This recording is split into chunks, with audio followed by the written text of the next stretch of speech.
This Twitter video went viral during the recent climate summit in the United Kingdom, with more than 700,000 views. The Pentagon is a larger polluter than 140 countries combined. Okay, is that true? Let's verify.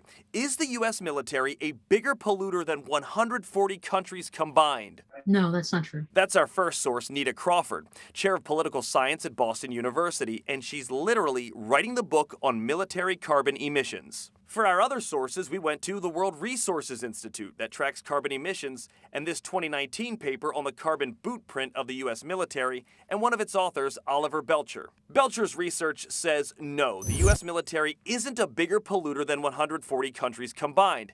However, if you look at where it ranks on the list, the U.S. military is a bigger polluter than 140 countries. So the tweet added one word, combined, which makes it false. So what are the real numbers? Crawford says in 2020, the U.S. military totaled over 51,000 metric tons of CO2 equivalent. And based on the World Resources Institute's 2018 data, the U.S. military ranks approximately in the top 60 of carbon emitters, releasing similar CO2 levels as countries like Portugal and Finland. It is also about the same size as Denmark's emissions, a little bit larger than Denmark's emissions in any one year.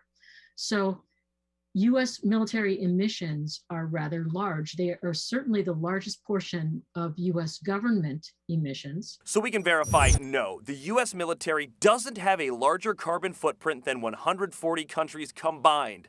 But take out that last word, and you got yourselves a factual statement. Yeah, a little more information. Crawford told us that the estimate of military emissions is actually a pretty conservative estimate. That's because the data she has been able to compile does not include estimates from military contractors, which make up a significant portion of U.S. military operations. Tony? One word makes a big difference. It's that between it being a true statement and a false one. Right. It's why words are so important. Right.